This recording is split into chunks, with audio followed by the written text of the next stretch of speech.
अरे बहू, कब तक तू अपनी ननद और देवर की जिम्मेदारी उठाएगी? कभी तो अपनी बेटी के बारे में सोच। जमाना चाहे कितना भी आगे क्यों न बढ़ जाए, पर बेटी के माँ बाप को तो उसकी ब्याह की चिंता होती ही है। अब तो तेरी ननद और देवर की शादी हो गई है और वह अपनी जिंदगी में बहुत खुश है।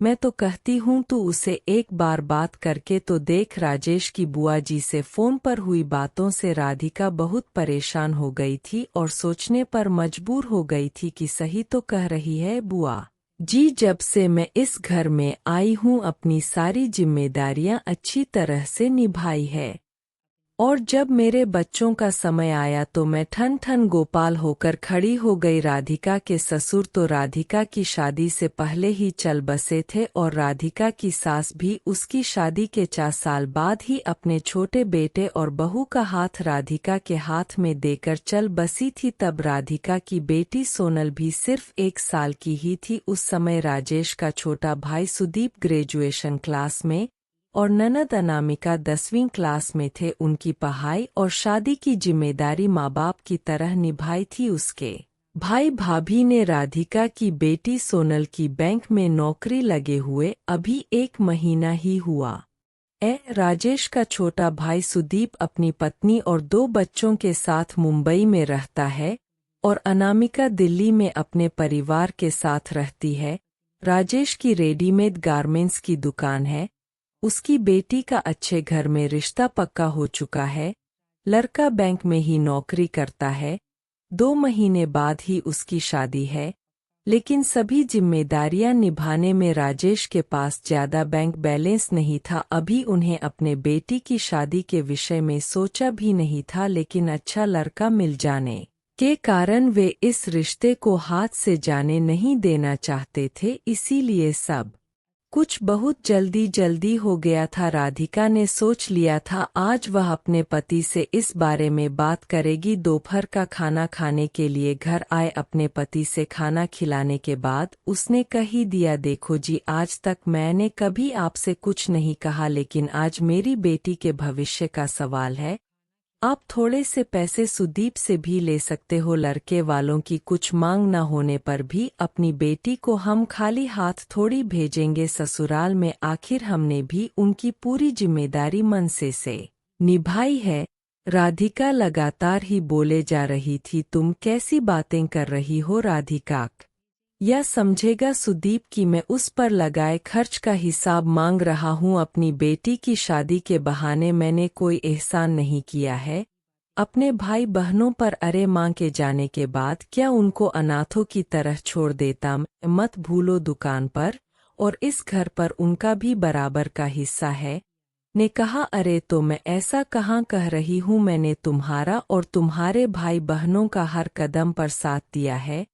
आपने ही कभी अपने परिवार के सामने अपनी बच्ची और मुझे ही तवज्जो नहीं दी। मैंने कभी आपको आपकी जिम्मेदारी निभाने से नहीं रोका, बल्कि हमेशा आपके साथ खड़ी रही। लेकिन केवल यही बात मैं हमेशा कहती थी कि अपने भाई बहनों के साथ साथ अपनी बेटी के विषय में भी थोड़ा बहुत सोचना चाहिए। अब आप ही बताओ, भले ही लड़के वालों ने कुछ डिमांड ना की हो, लेकिन लड़की को खाली हाथ थोड़ी ना विदा करेंगे और अपने उठने बैठने वालों को खिलाना भी पड़ता है।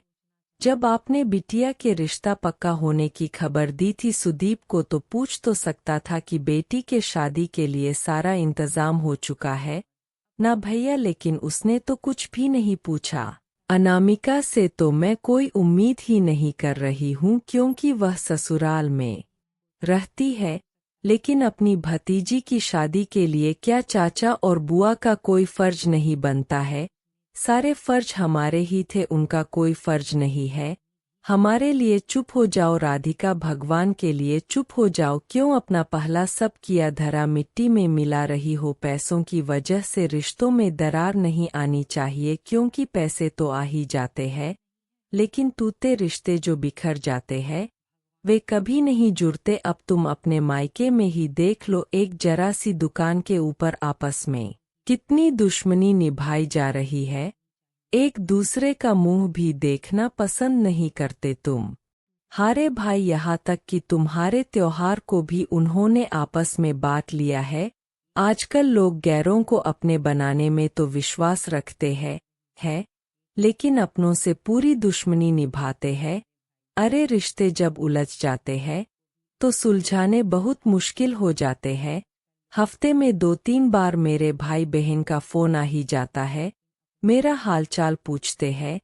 इससे ज्यादा मुझे उनसे कुछ नहीं चाहिए और मैं जानता हूँ उन्हें मेरी एक आवाज पर दौड़े चले आएंगे मेरे भाई बहन। अगर केवल पैसे की वजह से हमारे प्यार भरे रिश्ते टूट गए, तुम ही बताओ क्या मैं अपनी बेटी की शादी में अपने परिवार के होते हुए अकेले खड़ा हुआ अच्छा लगूंगा? क्या बीतेगी मेरी माँ की आत्मा पर? और फिर इतना भी खाली नहीं हूँ मैं कि अपनी बेटी की शादी ही ना कर सकूं। भगवान की दया से मेरी दुकान भी सही चलती है, अपनी बेटी को अपने पैर पर खड़ा कर दिया है मैंने। तुम्हें चिंता करने की कोई जरूरत नहीं है, मैं सब कुछ संभाल लूंगा। इतना कहकर राजेश दुकान पर चला गया। अगले दिन सुधी बिना कोई सूचना दिए अपने परिवार के साथ अपने भाई के पास आ जाता है और शाम तक ही अनामिका भी उसके पास आ जाती है। दोनों भाई बहन ने सरप्राइज देने का प्लान बना लिया था अपने भैया भाभी के लिए। खुशी की वजह से आंख भर आती है तीनों भाई बहन की। एक दूसरे को देखकर राधिका भी बहुत खुश थी। सुदीप बताता है, भैया पूरे 15 दिन की छुट्टी लेकर आया हूँ मैं। अनामिका को भी इसीलिए पहले ही बता दिया, हम दोनों ने साथ मिलकर ही यह प्रोग्राम बनाया था। सोनल की शादी की तैयारी भी तो करनी है। सारा परिवार बहुत दिनों बाद एक छत के नीचे इकट्ठा हुआ था, इसीलिए घर में आज कितनी रौनक आ गई थी। इस पीढ़ी की पहली शादी है, कोई कमी नहीं होने देंगे हम सोनल की शादी में। अगले दिन ही शादी के लिए दोनों भाई मिलकर बैंक्वेट हॉल भी बुक कराते हैं। सोनल का सामान भी इकट्ठा हो जाता है। सारा खर्च सुदीप ही कर रहा था क्योंकि फिलहाल राजेश के पास पैसे नहीं थे, लेकिन उसने सब हिसाब का खर्च लगा लिया था। अगले दिन राजेश बैंक से पैसे निकालकर अपने भाई को देता है तो सुदीप अपने भाई को सीने से लगाते हुए कहता है, भैया फिर तो आपको भी हमसे एक एक पैसे का हिसाब मांगना चाहिए। मां के ना रहने पर हम तो अनाथ ही हो चुके थे। अगर आपने हमारी जिम्मेदारी ना निभाई होती, इतना अनजान नहीं हूं मैं, मुझे सब पता है भैया। सुदीप भैया बिल्कुल सही कह रहे हैं भैया। अनामिका ने भी उनकी हाँ में हाँ मिलाई। आपने अपने बारे में कुछ भी ना सोचकर हमारी सारी जिम्मेदारी पूरी की। हम इस समय आपको अकेला कैसे छोड़ सकते हैं? हमारा एक परिवार है, हमारे सुख दुख भी एक दूसरे के लिए मायने रखते हैं, हम इतने स्वार्थी नहीं है भैया। अच्छा चुप हो जा, मेरी माँ सही कहते हैं, लोग बेटी माँ की परछाई होती है। मेरी माँ तुझ में आकर बस गई, शायद बिना किसी और के सामने हाथ फैलाए परिवार ने मिलकर एक बेटी की इतनी शानदार शादी कैसे कर दी, किसी को पता भी न चला। राधिका को मन ही मन अपनी सोच पर गलानी भी महसूस हो रही थी। उसे लग रहा था अगर वह बुआ जी के कहने में मैं आकर कुछ भी अपने देवर से बोल देती, ना जाने क्या होता। सच में भगवान का शुक्र है रिश्ते टूटते टूटते बच ही गए। सच ही कहा है किसी ने कुछ इस तरह से, टूटते रिश्ते बचा लिया करो, अपने रूठते हो तो मना लिया करो, छोटी छोटी बातों को दिल से लगाया ना करो, जहां झुकना जरूरी हो वहां झुक जाया करो। दोस्तों परिवार के निजी मामलों में बोलने का अधिकार किसी को नहीं देना चाहिए।